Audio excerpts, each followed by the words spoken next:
Eh ben allez, c'est parti pour un nouvel épisode du Chouchou Cycling Club, épisode 55, avec, comme d'habitude, mes deux compères Cactus et 53.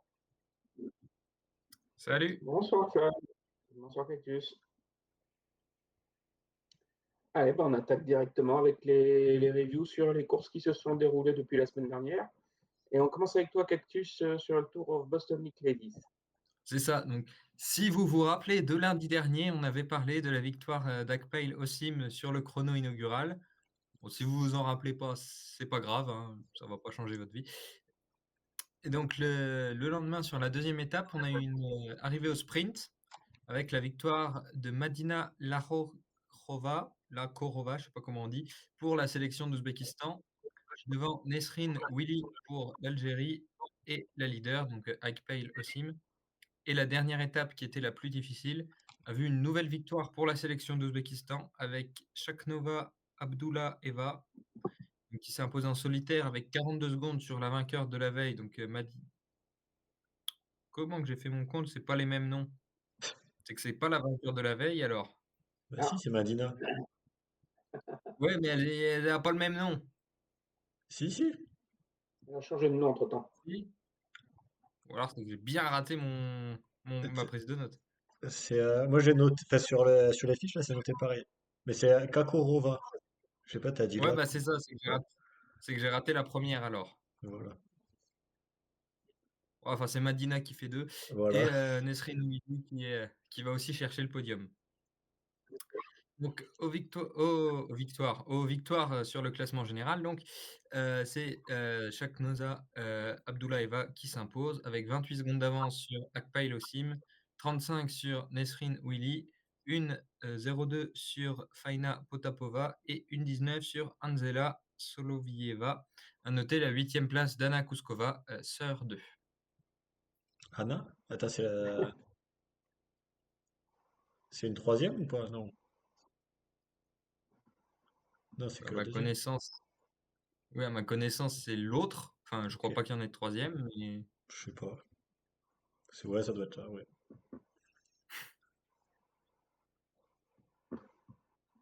Ok. Moi je vous avoue que c'est un petit peu haché, donc j'imagine que tu as terminé Cactus. ouais.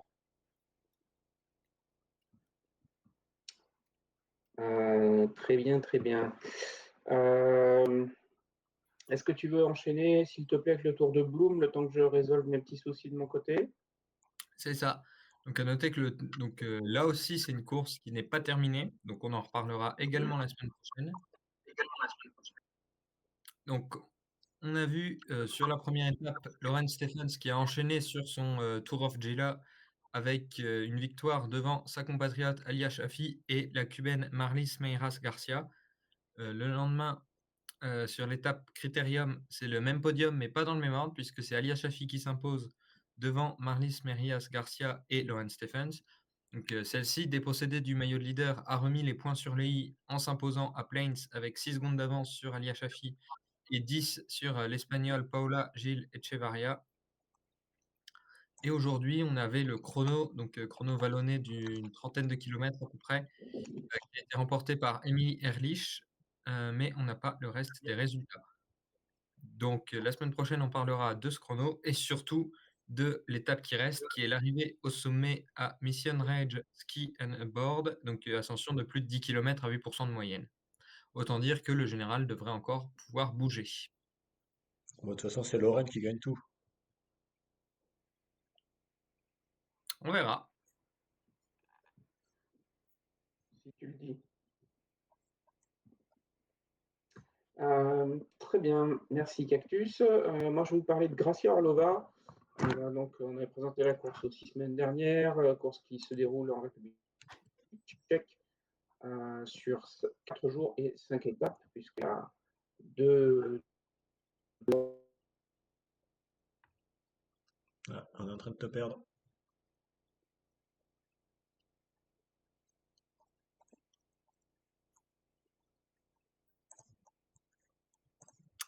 Ah, c'est pas super du coup. Ouais. Gros suspense sur la course, hein.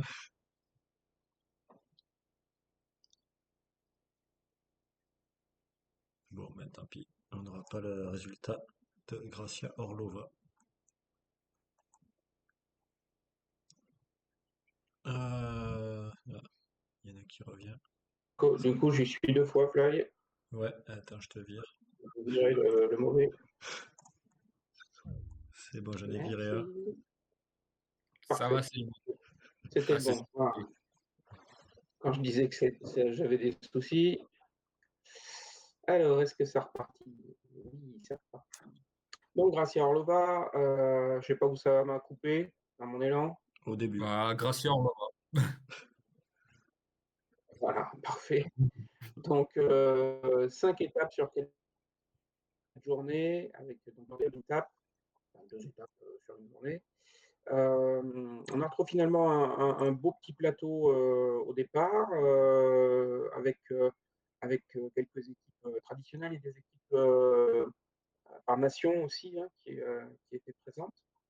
Donc la première étape qui était vallonnée mais sans plus, c'est conclu avec une victoire de la Belge Marieke Mertens au sprint devant Malwina Moul de la Matatom Developer Wroclaw et Caroline Anderson et Karin Söderqvist de l'équipe de Suède qui complètent le top 4, la cinquième étant Laure de Schepper avec l'équipe de Belgique. Ensuite, on a un petit gap de 6 secondes avec, on retrouve entre autres une Carolina Komiega, une Shelly Vansinay, une Alison Jackson, et puis derrière, on retrouve le reste du peloton. Donc c'est Marieke Mertens qui prend le premier maillot de leader. Le lendemain, sur la deuxième étape, Alison Jackson remporte l'étape devant Marieke Mertens. Et c'est Caroline Anderson qui complète le podium. Là aussi, on retrouve quelques noms connus. Alors, je vais essayer de citer des gens que je n'ai pas encore cités, mais pas forcément facile. Christina Zemanova, Elisa Winter, Laurie Millette, entre autres. Ensuite, la troisième étape est remportée par Yasmine Lichty de la team Nexetis devant Carolina Kumiega et Christina Brack-Lorenzen. Donc là, c'était le chrono, il me semble. Ça, c'était Non, le chrono. c'est l'après, c'est la 3B le chrono, non? Non, 13 km 5 au niveau des temps. Et comme personne n'a le même temps, ou presque, en plus, il me semble que c'était Ok. le matin, le chrono. ouais, Ah ouais, ok. on est sur le chrono. Ah oui, non, effectivement. Avec, Et d'ailleurs, pour info, Sophie Marr, qui était la chouchoute de Cactus sur la course, avait fait le chrono avec un vélo de route. C'était peut-être pas la seule, d'ailleurs. Oui, je pense. Donc, on retrouve parmi les leaders, on va dire, une Carolina Kumiega qui finit deuxième du chrono à 4 secondes de Yasmine Lichty, et une Alison Jackson qui finit cinquième à 15 secondes, voilà, entre autres. Ensuite, quatrième étape, donc l'après-midi du 3 mai, a vu une victoire au sprint sur un peloton fourni, on va dire, pas dire complet, mais fourni. Victoire de Marion Norbert-Libérol pour l'équipe de Belgique. Devant, je te laisse Fly, hein, Alexandra Volstad devant Alex Volstadt, pour voilà, IF. Alex Volstadt de IF, qui finit deuxième. Et c'est Florine Bolks de la Flying Freelancers, et je vous épargnerai le reste du nom de l'équipe, C'est le qui VFS finit Rindle, pour sur ceux la troisième qui du connaissent. podium.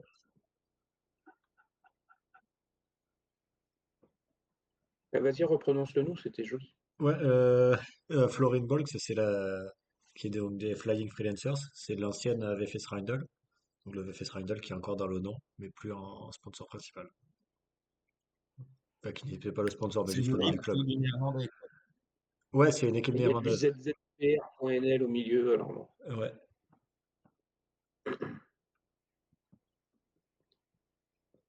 Donc voilà pour l'étape, une belle victoire pour Marion Lambert-Ribeiro, là, au passage.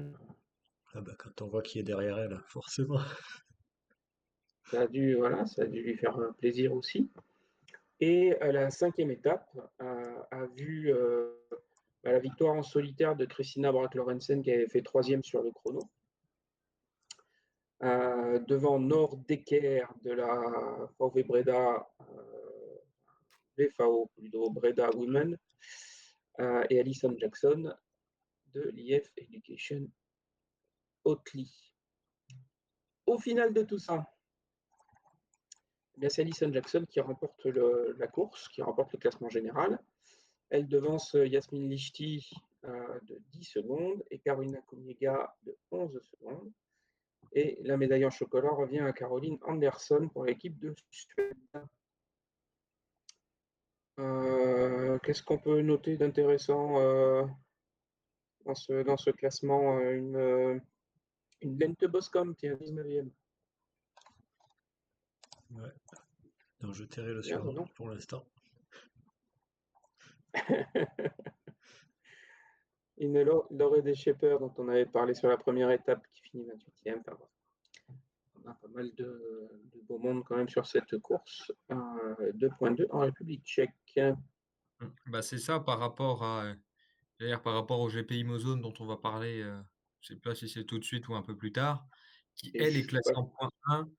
Il y a une différence de plateau, disons que le plateau de point 1 est pas forcément, le meilleur. Non, c'est sûr. C'est sûr, c'est sûr. Alors avant de parler du GPI Mozone, Fly va nous parler du festival Alicia Jacobs. Oh, j'aurais pu faire dans l'autre sens, hein, c'est pareil. Vu qu'on a la transition. Du quoi? Du Ah, Jacobs de LC Festival, du coup? toute façon, c'est toi qui fais les deux, donc tu te débrouilles. Ouais, non, bah, vu que tu as fait la transition, je vais parler du Grand Prix Mosone, qui était donc une course en Belgique, dont j'avais parlé la semaine dernière en disant que j'avais pas beaucoup d'infos. C'était donc une course de 135 km avec 6 tours de circuit, qui avait quelques secteurs pavés.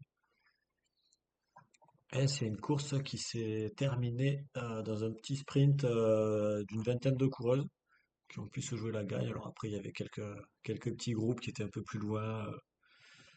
Enfin voilà, comme ça finit assez souvent sur les courses comme ça. Donc un sprint pas massif, mais avec plusieurs coureuses, qui s'est terminé par une victoire de Julie Stockman pour la DD Group Pro Cycling Team, qui gagne devant Jessie Van Den Bulk et une certaine Pucky, Puck Langenbach. Donc là, pas Puck Peters, mais une autre Puck. Mais attends, je vais mettre aussi le visuel, parce que je me suis soit pas emmerdé à faire des visuels pour rien. Voilà. Après, j'ai pas non plus trop d'infos sur la course. On peut noter quand même si une 5e place pour Scarlett Souren, qui aurait peut-être pu faire office de favorite sur un sprint. Voilà. Tout à fait. Je ne sais pas si vous avez des choses à Ok, rajouter. bah tu peux. Non, non, tu peux enchaîner sur le Luxembourg. Le Luxembourg, alors on va commencer d'abord par Garniche et pas Luxembourg, puisque c'était la course du samedi. Donc j'avais dit c'était un petit circuit avec des grands tours et des petits tours qui se déroulait autour de Garniche, donc l'une des villes du Luxembourg, pour ceux qui en connaissent un peu plus qu'une. Et donc, qu'est-ce qui s'est passé sur cette course? Ben, il y a eu un petit peu du monde de partout, hein, quand je vois le résultat au final, avec des petits groupes un petit peu qui sont éparpillés. Et c'est un groupe de 5 qui a pu se disputer la victoire. Et donc, parmi ces 5-là, on avait Eva Van Aert, Margot Van Partenbeke, Sarah Van Damme, Maria Giulia Conflari-Neri et Marta Lac. Et donc, c'était donc le résultat dans l'ordre inverse, puisque c'est une victoire de Marta Lac au sprint. Voilà, elle qui avait déjà gagné au même endroit l'année dernière. Elle va donc conserver son titre. Alors, c'est plus pour la même équipe, puisqu'elle était chez Ceratizit l'an dernier, qui était le sponsor qui est aussi sponsor de l'épreuve. Et là, cette année, elle était pour SD Works. Donc, voilà. Est-ce que l'épreuve va changer de sponsor d'ici l'année prochaine? Je ne pense pas. Mais en tout cas, Martha avait changé d'équipe. Alors, on peut noter quand même aussi que Ceratizit, l'équipe Ceratizit, a revendiqué un podium 100% Ceratizit Ouais, puisqu'il y a soit des cératisites ou des ex-cératisites sur le podium, en fait. exactement. Comme par hasard sur la course sponsorisée par Ceratisite. D'ailleurs, ils Voilà, sont. comme par hasard. Je regarde là parce que sur First Cycling, il n'y a pas Ceratisite dans le nom. Donc je sais pas est-ce que c'est. Ah, si ça se trouve, ils sont plus sponsors, tu vois. Tu étais Ouais, mauvaise langue. ouais. En même temps, c'est Martha qui gagne, hein, donc forcément ça change. C'est plus une Ceratisite.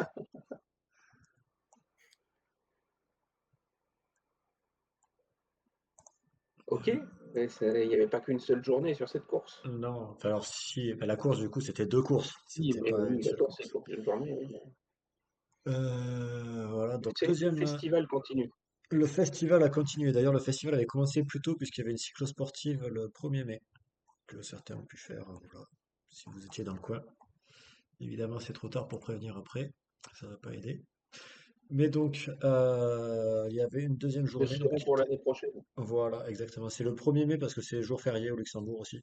Donc voilà, n'hésitez pas si vous y êtes. Donc du coup, Ceratisite Festival Lucie Jacob, c'est à Luxembourg, donc la ville de Luxembourg et non pas le pays, qui lui-même est dans le pays, mais bon, du coup ça aide. Et bah là, on a eu un petit peu aussi pareil, des petits groupes qui ont pu se jouer la victoire. Et c'est un groupe d'une quinzaine de coureuses qui a pu aller se jouer la victoire. Alors on retrouvait des prénoms de la veille et des noms de la veille avec Maria Julia Faioneri qui termine quatrième, Sarah Van Damme qui va terminer cinquième, Marta Lac qui termine neuvième, Margot Van Portebeke 16e, et donc forcément Eva qui n'était pas tout à fait dans le même groupe, elle termine à 27 secondes à la 23e place. Mais pour la victoire, on va retrouver des sprinteuses avec trois sprinteuses qui vont truster le podium. La victoire pour Martina Fidanza, la deuxième place pour Valentine Fortin et la troisième place pour Barbara Guareschi. Encore une ex-cératisite Ouais, bon, il n'y a que des sur le cératicites, podium. pour aller sur cette course, il faut être passé par Cératisite. Sauf Valentine. Sauf Exactement. Valentine. Barbara aussi, je crois. Je suis pas sûr que.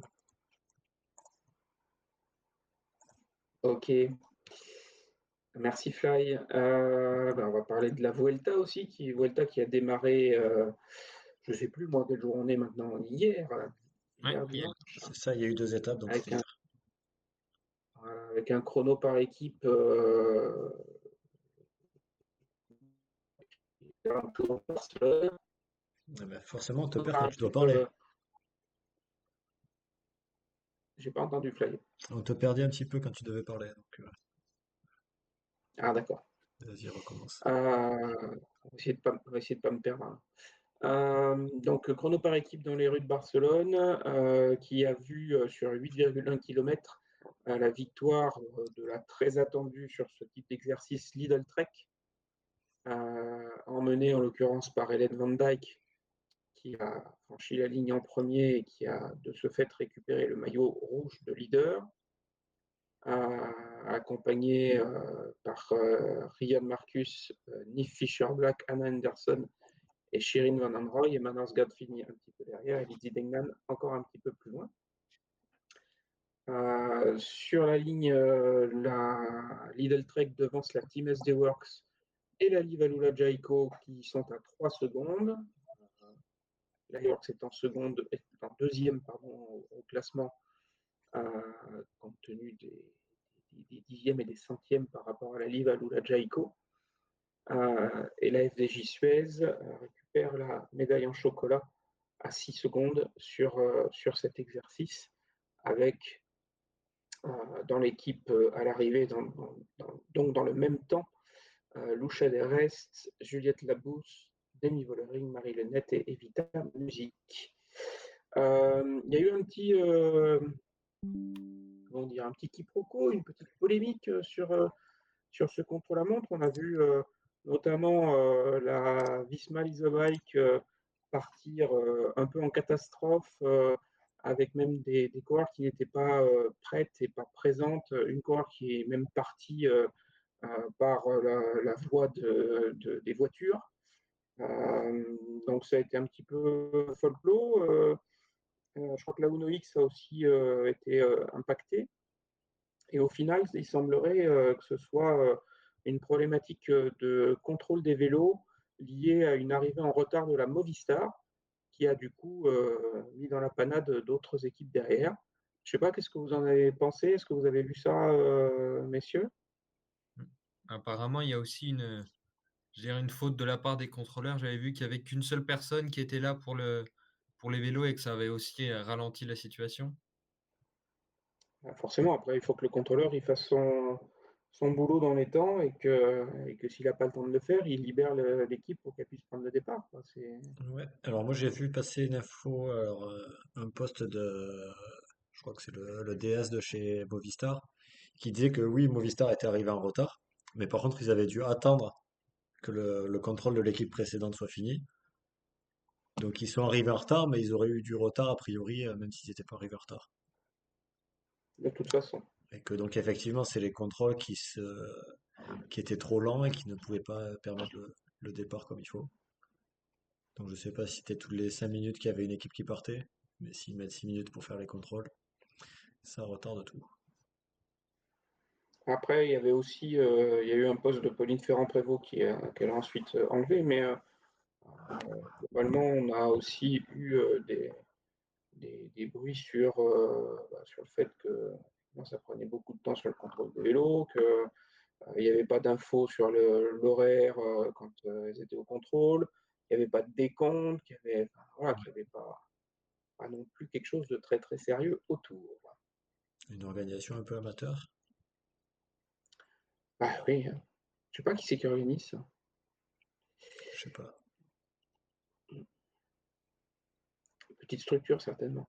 sûrement. Euh, donc voilà, à noter la 21e place de la NA4CM Team, 21e équipe à 1,03. Et le DNS de Mireia Benito pour les Jeans sur Soudal Team. Malheureusement malade, l'Espagnol, sur son Qui joue à successeur. domicile en plus, hein, parce qu'elle est pas loin Ah de ouais. Barcelone. Donc voilà. Elle attendait la course avec impatience, mais malheureusement, elle a vu depuis la maison. Bon, elle était pas loin, donc ça va. Oui, elle n'était pas loin. Vous pouvez me mettre au bord du circuit.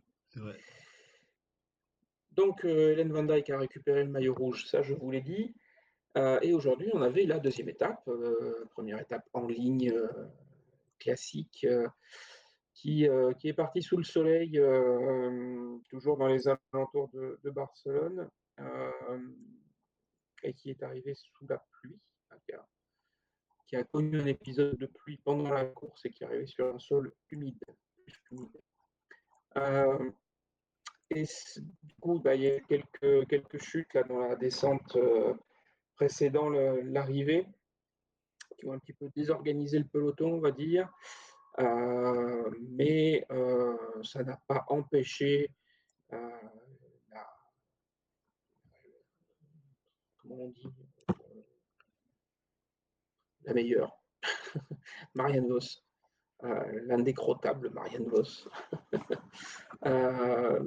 qui a réglé au sprint le groupe à tête duquel elle s'est présentée. Elle récupère du coup, avec le jeu des modifications et du sprint intermédiaire qu'elle avait également remporté durant la course, le maillot, non pas le maillot rouge, mais le maillot des sprints, puisque c'est sa seconde, Laetitia Paternoster de la Livre qui récupère, elle, le maillot de leader. C'est vrai que sans l'incident sur le contre-la-montre d'hier, on aurait peut-être une Marianne Vos en rouge aujourd'hui. Mmh. C'est Laetitia Borghesi de la IF qui complète le podium aujourd'hui. Mmh. Et Cactus, de ce que j'ai cru comprendre, c'était même pas prévu que Borghesi soit au départ. Pas Borghesi, Paternoster, pardon. ah ouais? Bah, j'ai hier, je vais revoir, je c'est ça, enfin, je veux dire, sur comme d'habitude, je vais reprendre, le forum du groupe Eto et pas seulement parce que, j'y suis aussi, mais c'est un forumeur qui s'appelle Xanax Greenedge qui est, qui est très, informés donc sur la structure qui dit qu'elle n'était pas prévue à la base. Ok. Ok. On notera dans le dernier virage la chute, pas méchante a priori, mais c'est quand même une chute de Cat Ferguson qui a quand même un peu tendance, à mon goût, à se retrouver au sol régulièrement. Bah, d'ailleurs, elle avait un bon début de Volta puisqu'elle a eu une crevaison hier sur le chrono. Oui, en plus. Donc, Van der Breggen aussi qui est tombé, il me semble. alors, Van der Breggen, elle a été peut-être prise dans la première chute. Il me Euh, semble avoir vu qu'elle était tombée, mais qu'elle avait pu revenir et que ça coûtait pas au général. Mais ouais, alors c'est les commentaires que moi j'ai entendus aussi sur Eurosport. Je suis pas tout à fait sûr que ce soit elle qui était prise dans la chute parce qu'elle finit effectivement dans le podium, dans le bah, peloton, pardon. peut-être une chute plutôt dans la course, je sais pas. Peut-être, je ne sais pas. Je ne voudrais pas dire de bêtises. Et juste en Oui, parlant de donc chute, il y a Joe qui nous rappelle dans le chat aussi que Vittoria Guattini était tombée sur le chrono hier, donc pour la FDJ. exact, Euh, qu'elle a tapé du menton. voilà. Donc ça a un peu perturbé la FDJ qui n'a pas pu aller prendre la victoire. Oui. Et une autre Ah, qui, je crois, est tombée aujourd'hui, mais qui perd beaucoup de temps, c'est Nive Bradbury pour la Canyon, qui était oui. a priori la leader annoncée de l'équipe, donc qui est, pour rappel, troisième sur le dernier Giro, par exemple, et qui perd plus de 2 minutes. Donc, a priori, l'équipe devrait enfin, plutôt à voir, mais on peut s'attendre à ce que ce soit Neviadoma qui fait top 10 aujourd'hui, qui soit plutôt la leader pour le général. Voilà, elle est huitième, elle a attaqué dans le final, donc on peut penser qu'elle a rapidement repris le rôle de leader. Voilà pour cette Vuelta. Donc, comme je l'ai dit, Laetitia Paternoster a récupéré le maillot de leader au détriment d'Ellen Van Dijk. Stefan Kugeritze qui est deuxième. Et Anna Anderson, dont on n'a pas parlé, mais qui était bien placée sur le sprint aujourd'hui, à la quatrième place, qui prend la troisième place du général.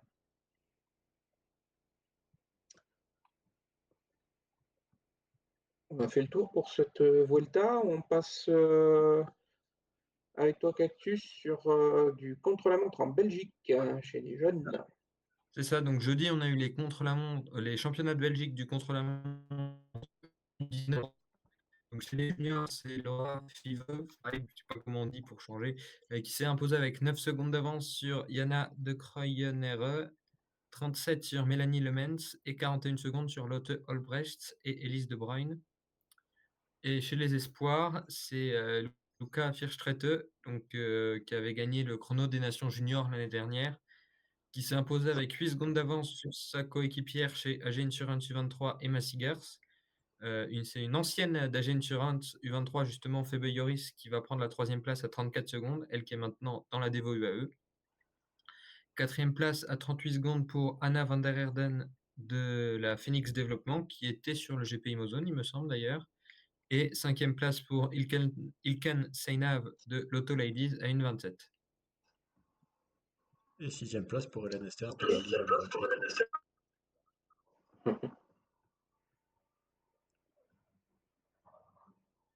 Ok, on continue avec les championnats, Cactus.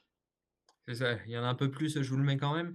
On avait les championnats du Chili cette semaine également qui ont été remportés par Catalina Sotocampos, qui a remporté son deuxième titre sur le chrono après 2022 pour 5 secondes devant Aranza Villalón qui était double tenante du titre et vainqueur en tout à 6 reprises, et 1,35 sur Daniela Carrera Alvarado. A priori aucun lien avec Céline. C'est un peu à l'autre bout de l'Amérique, quoi. Et sur la course en ligne, bah, aussi une victoire de Catalina Sotocampos. Donc là aussi, son deuxième titre comme en 2022. Donc elle fait le doublé comme il y a 3 ans où elle était chez Biscaya Durango. Mais par contre, j'ai pas le reste des résultats pour la course en ligne. Pardon. Ok. Est-ce qu'on a d'autres résultats dont on voulait parler, messieurs? Moi, c'est bon. Il y avait le Kleber Challenge à côté de chez moi, mais j'ai pas le résultat, vu que j'y étais pas.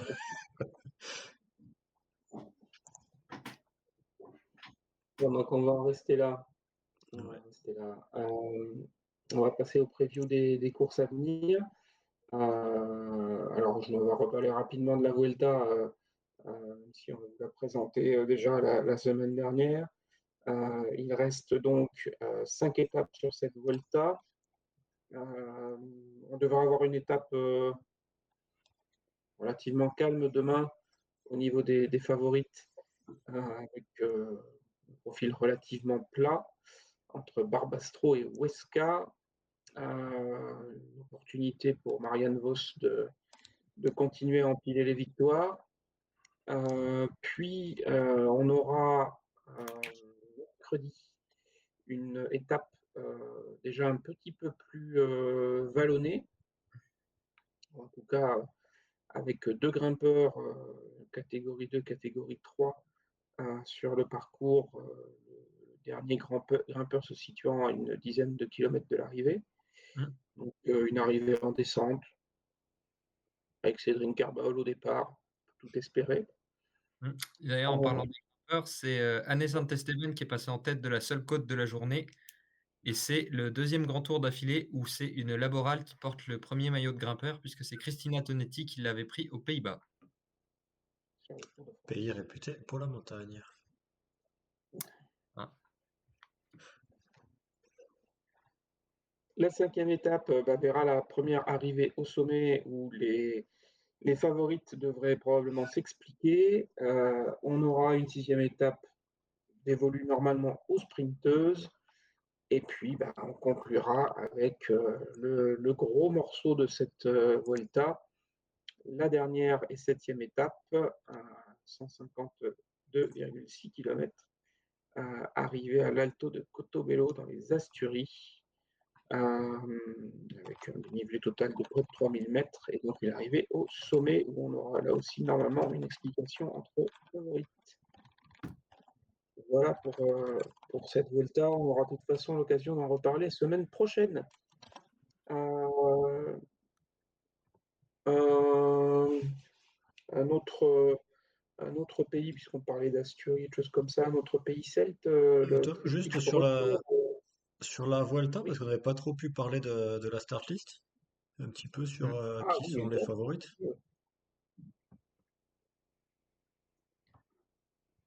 alors, sur la start list, donc, comme on l'avait dit la semaine dernière, on a effectivement une grosse équipe FDJ Suez derrière Demi Vollering. Juliette Labrousse et Vita Music sont là également. Sur la SD Works, on a Anna van der Breggen, on vient d'en parler aussi, qui est a priori la leader de l'équipe. Sur l'UAE Team ADQ, on se retrouve avec une Erika Magnaldi, récente, toute fraîche vainqueur du Grand Prix de Chambéry, qui va tenter d'aller chercher le maillot rouge de la Vuelta. Bah, malheureusement, Euh, il a peu de temps aujourd'hui, Écoute, on va se rattraper plus tard. C'est comme mmh. ça. Grosse équipe Lidl Trek, avec notamment Regan Marcus, Nick Fisher-Black, Shirin Van Anrooy, parmi les prétendants possibles. Mmh, bah, parce que Euh, Riri, c'est, podium en titre sur la Vuelta. Ouais, elle c'est avait pas fait bien tout deuxième l'an dernier. à fait. Elle arrive malheureusement sans gros résultats pour l'instant, mais ça n'empêche pas. L'IF a annoncé également sa volonté de remporter la course, mais n'hésitera certainement pas à aller chercher des étapes. On l'a vu aujourd'hui avec Laetitia Borghesi.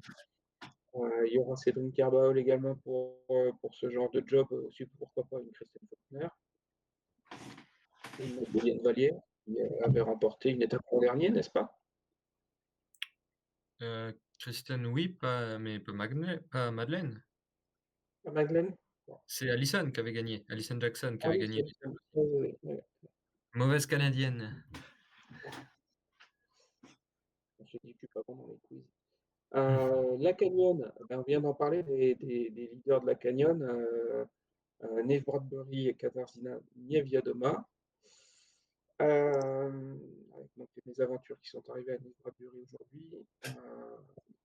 L'éternel Mavi Garcia est toujours là pour la Livalula. Et c'est donc Laetitia Paternoster qui récupère le maillot rouge aujourd'hui pour l'équipe. Et je vais rajouter aussi pour Yves Monica Trinca-Colonel qui a fait 4e aux UAE et qui est venue chercher un petit top 5 au sprint aujourd'hui. Ouais, l'air de rien. Et effectivement, quand on voit les choses, Mavi Garcia est leader, donc elle a le dossard numéro 1 de l'équipe. Ensuite, on a un ordre alphabétique parfait, sauf pour Laetitia Paternoster qui est arrivée en plus Il me dernier semble, dossard 67. Donc ça il me semble, confirmerait ce que tu disais tout à l'heure.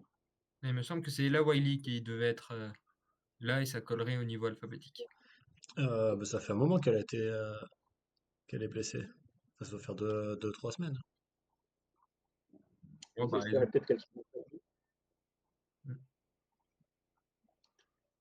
La Phoenix de Koenig n'a pas voulu aligner Puck Peters, donc on n'en parlera pas. Bah ouais, attends, c'est comme ça. Oh, il y a juste un podium du dernier Tour de France, ça va. Oh, c'est rien du tout. Mais non, il n'y a pas Pucky, il vient de dire. Euh, Elle en a fait des podiums sur le dernier Tour de France, Pucky. Elle est montée plusieurs fois dessus. Ouais.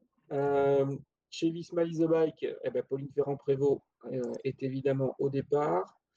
On a vu aujourd'hui un énorme travail, d'Imogen Wolf, qui est assez impressionnante. On en parlera peut-être tout à l'heure d'ailleurs. Et puis derrière, on a la Uno X, on a la Movistar. Qui est-ce que vous voulez mettre en valeur à la Movistar? Marlène Reusser, Bon, par exemple. a priori, c'est annoncé le trio Reusser, Meyering, Lippert. Et après, sur les arrivées, sur les plus forts pourcentages, normalement, c'est Reusser qui est peut-être un peu Ouais, plus au-dessus. ça risque d'être un peu trop dur pour Lippert. Après, on Meilleur verra. Reusser. Ashley Moonman-Passio est présente avec les Jeans sur un Sudan Team, ainsi que Justine Dedier. Talita de Jong revient de blessure, mais emmène la Human Power Health.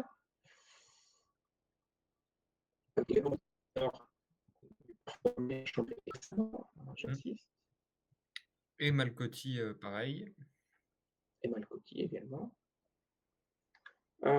Chez la Team Picnic Postenel, on a une équipe assez intéressante aussi, dans le sens où voilà, il y a plein de cartes à jouer, entre Minke Vinke qui fait un très bon début de saison et Leonora Chaboko qui commence aussi à tirer un petit peu les marrons du feu.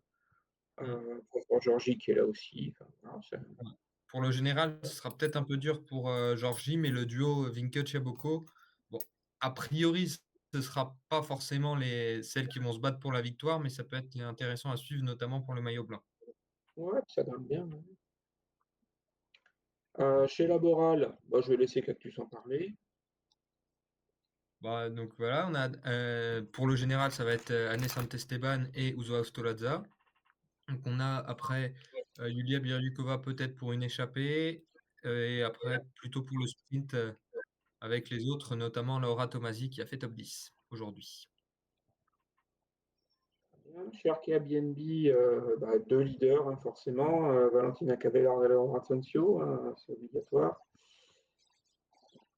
Il y a une équipe intéressante aussi derrière, Laetitia Rio. Je verrai peut-être un petit peu plus que Laura dans les montées. Valentina a perdu du temps aussi aujourd'hui, il me semble. Enfin, il me semble qu'elle finit dans le groupe à peu près à 1 minute aussi avec Magnaldi, etc. Donc ce serait peut-être plus Tissiario pour le général. Une descente sous la pluie pour finir l'étape, c'est encore pas son truc. Et puis voilà, chez Cofidis, on a une Martina Alzini qui va aller chatouiller sur les sprints. Avec Marion Boras, Amalie Derriksen, il y a de quoi s'occuper sur les sprints. Hein. Ouais. Cofidis, j'aime beaucoup l'équipe, mais ils ont quand même réussi à avoir leurs 2 leaders pour le général distancés sur le chrono par équipe. Comme quoi, c'est pas le général qui vise. Ah bah oui, de toute façon, ils ont reperdu du temps aujourd'hui, donc Ça vise les échappés. Chez Cop Repsol, on surveillera India Grangier, évidemment, notre petite française, obligatoirement. Qui est-ce que vous voulez voir chez B-Pink? Nora Lengusova, qui est la leader a priori désignée. Bah, Lengusova peut-être plus pour les sprints et Aylan Schweikart, pardon, qui était chez Laboral ces dernières années, qui a aussi montré des choses en montagne, même si ça a été plus délicat ces dernières saisons. Elle a déjà fait des top 20, il me semble, sur les grands tours, donc ça peut être j'allais dire, s'il y a un maillot B-Pink dans les ascensions, ce sera peut-être plutôt elle. Voilà, puis il nous reste Enecat qui visera déjà de terminer dans le peloton pour les étapes et pourquoi pas d'arriver à se placer. Et là, l'Auto Ladies, où ma chouchoute de demain, ça sera Maureen Arens. Tiens, Ah ouais, tu prends mon mot. bah ouais. Ouais, bah, il n'y a pas mis que, donc Ouais. Voilà. On fait une petite revue, Fly. C'est bon. Ouais, c'est pas mal. Allez, on part en Bretagne. c'est ça. Donc, on a un triptyque, j'allais dire, qu'on peut mettre en parallèle avec le week-end des hommes, puisque chez les hommes, on aura 4 courses qui se suivent. Donc, ça va être assez agité, on va dire, à partir de jeudi. Donc, jeudi, ça va être la Pointe Dura Ladies Classic, donc, qui a intégré cette année le calendrier UCI. Donc, on a près de 12 km de Ribinou, donc de chemin au programme, répartis en 11 secteurs, dont le dernier, celui de Gwendrez, sera répété à 6 reprises dans le circuit final autour de Plouhinec. L'année dernière, c'était une course amateur en 2 étapes. Donc, on avait vu une victoire d'Emma Comte sur le chrono d'ouverture et de Marie-Morgane Le Dinf pour l'étape en ligne, mais c'est Clémence Latimier qui avait remporté le général. En 2023, c'était Sylvia Legleut qui avait remporté le chrono et Éline Roussel l'étape en ligne et le classement général devant une certaine Églantine Raillet qui avait pris la 3e place. Donc sont annoncés au départ 5 World Teams, FDJ Suez évidemment, mais aussi Ceratizit, Human Power Health, Roland et UAE. Les 4 Pro Teams françaises, donc Arkea, Cofidis, Saint-Michel et Winspace, avec la Volker Wessels également en Pro Team. Et côté Conti, Arum Italia, Canyon Generation, CG Oshii, Hansling Alba, Nexitis, Top Girls face à Bortolo, le Centre mondial du cyclisme et des amateurs, KDM Pack, Torelli, Brez Ladies, Lady Namips, Lanester et la Team L. Donc, parmi les noms annoncés au départ, j'en ai noté beaucoup trop. Mylène de Zot, Elena Hartmann, Célia Lemuel, Sarah Van Damme, Coralie Demey, Célia Géry, Amber Crack, Lorraine Molengraaf, Jade Viel, Gada Borghesi, Maggie Colles-Lister, Mel Grostet, Silvia Zanardi, Tamara Dronova, Silvia Persico, Eleonora Gasparini, Sofia Bertizzolo, Amalia Debarge, Amandine Fouquenet, Michaela Drummond, qui est sur la Vuelta, donc qui a priori ne devra pas y être, à moins d'un abandon précoce. Majo Van Terelhoff, Victoire Berthaud, Valentine Fortin, Nadia Quagliotto, Alison Avoine, Eline Roussel, Scarlett Souran, Maud Reinbeck, Lonneke Honneken, Maike Bougart, Marie-Morgane Le Dinf, Nadia Gontova, Raza Lelaivaite, comme on a dit l'autre fois, Yasmine Lichti, Noël Rucci, Chiara Consoni, Yulduz Hashimi, Cindy Pomares, Heidi Gauguin, Sarah Pop, Anaïs Morichon, et aussi la tenante du titre Clémence Latimier, mais ça, on en parlera un peu plus tard dans l'émission.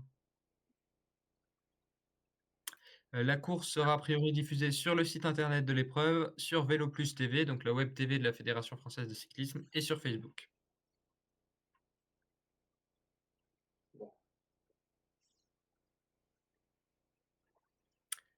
On enchaîne? Allez, tu as fait le tour. Ah, j'ai fait le tour de la première. T'as peut-être oublié d'en citer une ou deux, mais bon, on va laisser ça comme ça. Dans la sortie, il y avait Leonora Labella, mais il me semble que d'après ce que tu as dit, c'est chaud.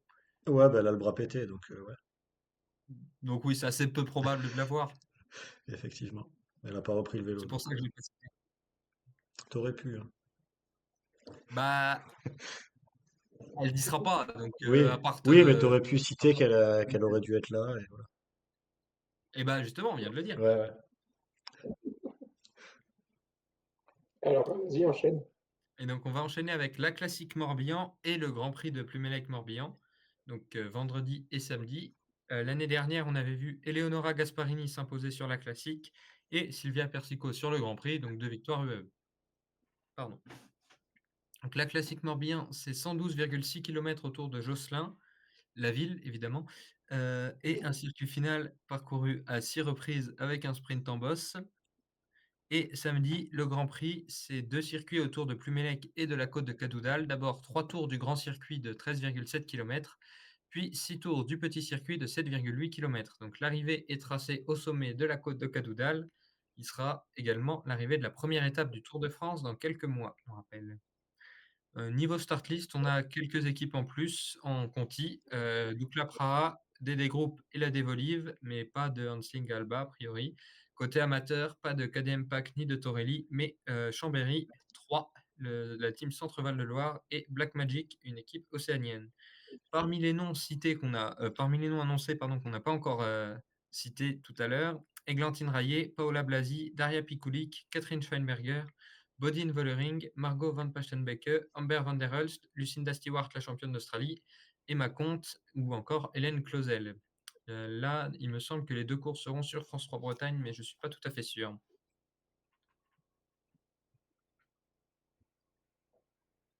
Ok. Et là, tu fait le tour, du coup. Là, c'est bon. Ok, bah, écoute, merci. On peut enchaîner avec toi, Flav, sur le trophée Martin Vinus. Ouais, si vous voulez. Dans le trophée Euh, Martin Winans, qui est bah, une course en Belgique, hein, pour changer, parce qu'il n'y en a pas souvent. Donc c'est une course en circuit, un petit circuit local, je sais plus le nom de la ville, qui est assez, qui est pas trop difficile, hein. Il n'y a pas de secteur pavé, il y a une petite montée, mais qui est assez légère.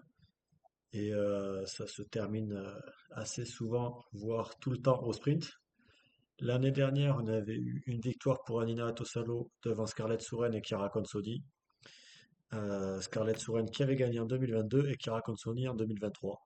Donc voilà, ça montre que c'est un petit peu pour des sprinteuses.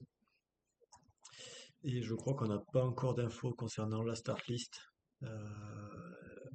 ni sur les équipes, ni sur les coureuses. Donc bah, ça sera surprise. Mais très probablement une sprinteuse qui s'imposera. A priori, pas Eleonora Labella du coup. Voilà. Puisqu'en plus elle est pas super, pas trop une sprinteuse. Et je ne suis pas sûr que son équipe y soit.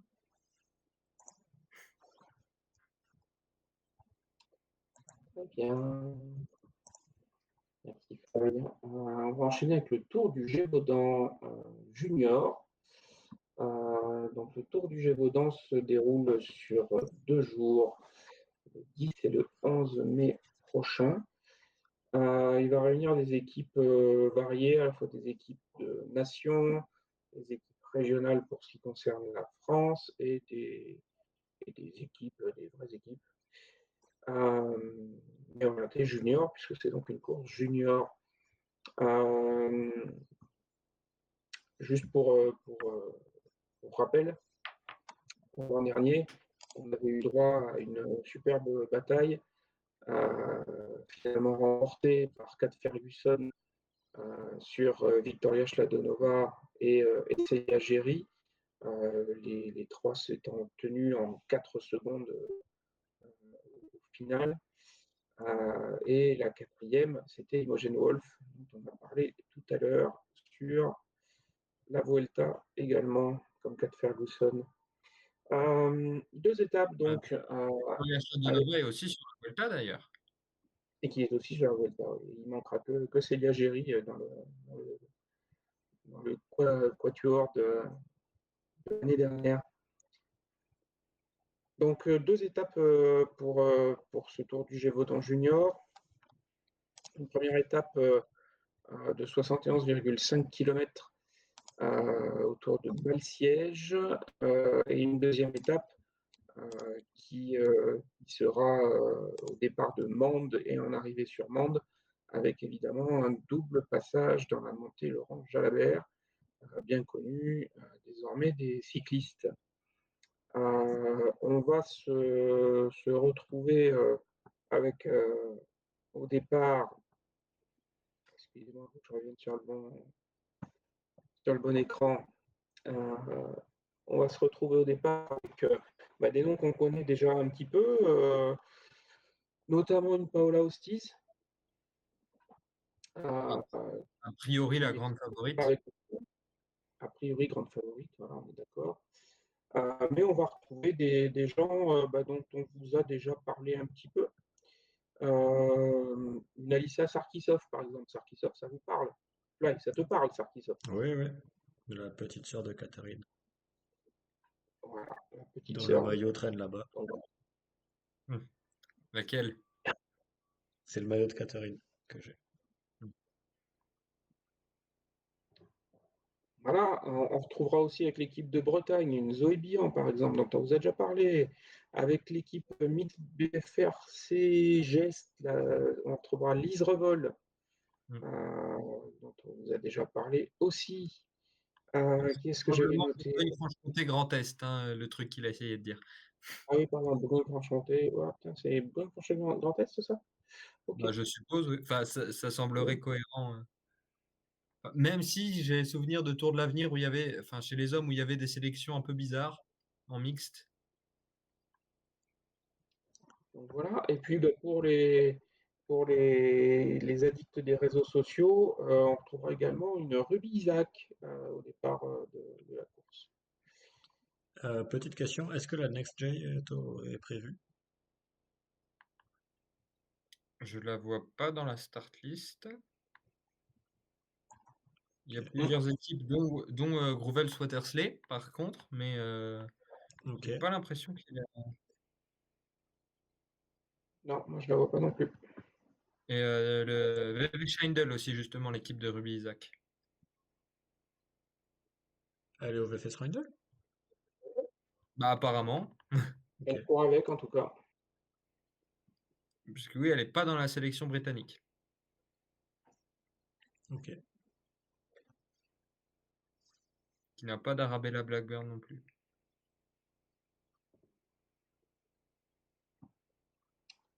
Ok. Eh ben on reste chez les juniors, Fly. On a du Corée-Velgem à venir. Ouais, parce que le calendrier est super bien fait. C'est-à-dire qu'il y a 5 courses juniors dans Oui. l'année, dont 2 qui tombent le même week-end. Et il me semble que l'année dernière, c'était pire. Il y avait peut-être aussi une petite course. Il me semble qu'il y avait la Bergam Loop de Simpelveld qui était le même week-end. Donc ben voilà, ben, Gent-Wevelgem, c'est connu pour la course élite. Et ben, il y a une course junior qui avant était organisée sur le même week-end et qu'ils ont décalé depuis 1 ou 2 ans. Et cette année, ça va emprunter une fois le Mont Kemmel. Donc ça va faire un petit peu la même boucle que chez les élites, alors qu'il y a quelques années, c'était vraiment une boucle autour de Ypres qui était toute plate. Donc là, cette année, il y aura un peu de difficultés. C'était le cas aussi de l'année dernière. Il n'y a pas de start list, donc je ne sais pas qui sera là. Mais a priori, si la Next J ne va pas sur le Gévaudan, il risque de venir plutôt sur Gent-Wevelgem. C'est quand même relativement plus proche. Donc voilà, bah, peut-être une start list avec plus de Belges, plus de Néerlandaises et peut-être des Anglaises, puisque c'est elles qui sont double tenantes du titre, avec Amelia Sebak qui avait gagné l'an dernier et Isabelle Sharp il y a 2 ans. On peut aussi noter la victoire d'Elinor Baxted en 2019 et de Pfeiffer Georgie en 2017. Donc voilà, donc il y a eu 4 victoires pour la Grande-Bretagne sur cette édition. Donc voilà, voir est-ce qu'elles vont conserver le titre ou pas, c'est la grande question. Ouais, vous pouvez réécouter ce qu'on a dit sur les championnats de Belgique du chrono U19, vous aurez peut-être quelques noms à suivre. Voilà. Ok. Est-ce qu'on a d'autres previews sur des courses à venir? Alors, il y a Joe qui nous parlait de la Coupe du Monde de VTT Enduro qui va recommencer. Mhm. ben voilà, le VTT Enduro, c'est avec des spéciales, comme ils appellent ça, donc avec des manches entre 5 et 8 spéciales, où à chaque fois ça va être une descente qui fait entre 1 et 5 km, et avec une montée aussi qui peut apparaître dans la descente, mais c'est principalement des descentes. Et voilà, le temps, oui, donc avec les remontées, donc entre les descentes, qui font qu'un total de 50 km est effectué sur l'ensemble d'une compétition. Et donc, il y a des classements en VTT enduro et en e-enduro, donc avec une petite assistance électrique pour les remontées entre les manches, voilà, pour que les coureurs ne se fatiguent pas trop. Et voilà, et donc après, ils sont lancés, ils font une descente, ils prennent le meilleur temps, ça doit être ça, ça doit être le euh, répartition des points. Ouais, c'est chaque spécial va rapporter des points. Donc avec Mhm. 20 points pour le premier, après un dégressif pour les suivants. Et après, à la fin d'une manche, sur le classement de chaque spécial, ça va faire le classement pour la manche de Coupe du Monde. Et après, ça sera à peu près le même système qu'un cyclocross, où voilà, chaque manche va donner des points. Et c'est un classement général qui est fait à la fin. Ok, ça démarre quand, tu disais? Ben, il nous dit que ça commence ce week-end, si j'ai bien Ok, lu. Ouais. Alors après, je sais pas très pour bien. les diffusions. Ouais, faut qu'on regarde si ça passe ou pas sur les canaux habituels, genre sport ou choses comme ça. Ouais, à voir. Ok, merci Joe. Autre chose sinon, Fly? Non, je crois pas. C'est bon? Cactus aussi, c'est bon? Moi, c'est bon. Eh ben, tu peux garder la main et nous parler de Mercato, Cactus. C'est ça, on a quelques signatures qui ont été annoncées. On va commencer par, justement une vététiste. Bon, pas d'enduro, il me semble, mais j'avoue que je ne connais pas assez pour savoir. C'est Valentina Corvi qui va rejoindre, Canyon SRAM, Zonda Crypto Generation. Donc elle a étraîné ses nouvelles couleurs lors du festival LC Jacobs. On a également plusieurs recrutements en cours de saison, parmi dans des équipes un peu plus cotées, on va dire. On va commencer justement par Clémence Latimier, dont je vous ai parlé, il y a quelques instants, pour le triptyque breton, puisqu'elle a signé pour, Arkea BNB Hotel, pour le reste de cette saison 2025. La saison avec Chambéry, cette année, puis, après son stage, chez Arkea en 2024, même si elle était aussi au stage de pré-saison, il me semble. Et donc, elle va faire ses débuts avec l'équipe bretonne sur la Pointe du Ral Ladies Classic, dont elle est la tenante du titre. Et je vais laisser Fly parler de l'autre recrutement en cours de saison d'une grosse équipe. Il y en a eu Ah deux, bah, parce que il y en a deux annoncés. Ben, on en avait un petit peu parlé, puisqu'on avait vu apparaître sur la start list d'une course récemment. Elle n'avait pas été au départ. C'est le Scale de Price, il me semble. Ouais, ça doit être ça. Mais donc c'est Lisa Van Bell qui a rejoint la SD Works et qui a commencé sur la Volta. Voilà, pour bien débuter.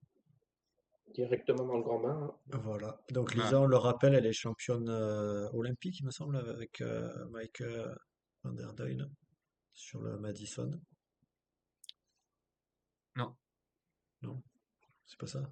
C'est pas championne du monde. olympique, c'est Consoni et Guazzini. Ou médaillée alors. Ouais, ah oui, non, elles doivent faire. Je crois qu'elles font deuxième alors. Peut-être championne d'Europe, par contre.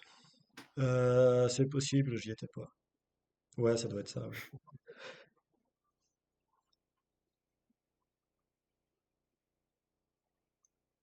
Ok, et la deuxième? Et la deuxième, elle a aussi commencé avec sa nouvelle équipe ce week-end. C'était sur le Grand Prix Mosone. C'est Carlen Cops qui a rejoint la team S. Donc, qui est l'équipe qui avait eu quelques petits soucis financiers en début de saison et qui semble réglés, puisqu'ils ont pu recruter Carlane. Et ils ont pu aussi courir quelques courses en ce début de saison. Donc voilà, elle était dans un club en Belgique et elle rejoint l'équipe UCI pour le reste de la saison. Bah, c'est sûr, avec celles qui sont parties, ça fait un peu de place, hein. Voilà. et il y a besoin de coureuses. Donc, Ok.